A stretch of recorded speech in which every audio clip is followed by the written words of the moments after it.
თავი 24.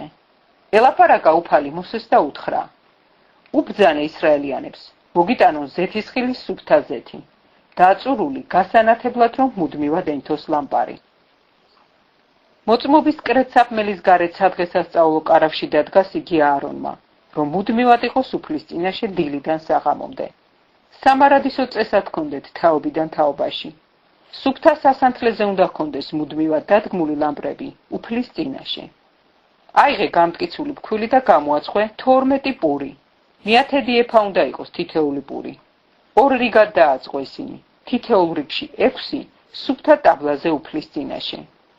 დადევი თითო რიგში გასუფთავებული საკმეველი და იყოს პურად, სამახსოვროდ, უფლის საცეცხლო მსხვერპლად.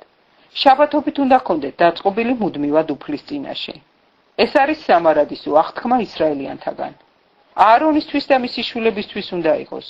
ჭამონ იგი წმიდა ადგილას, რადგან წმიდათა წმიდაა იგი მათთვის უფლის საცეცხლო მსხვერპლიდან. ეს არის სამარადისო წესი. მოვიდა ისრაელიანთა შორის ისრაელიანი დედაკაცის და ეგვიპტელი კაცის შვილი და წაეკიდნენ ბანაკში ისრაელიანი დედაკაცის შვილი და ისრაელიანები. აგინებდა ისრაელიანი დედაკაცის შვილი უფლის სახელს და ილანძღებოდა.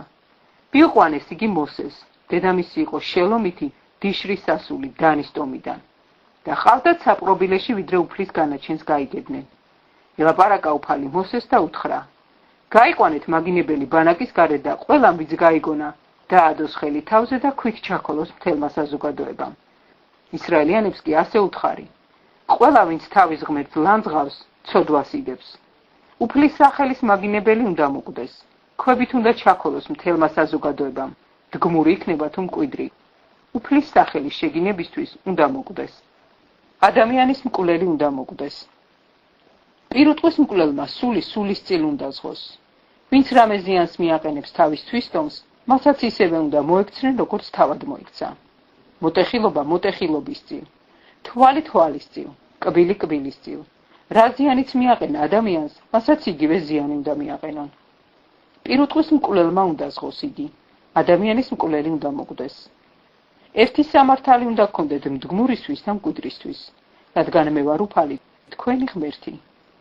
გამოუცხადა მოსემ ისრაელიანებს და გაიყვანეს მაგინებელი ბანაკის გარეთ და ჩაქოლეს იგი ისრაელიანებმა, როგორც უბრძანა უფალმა მოსეს.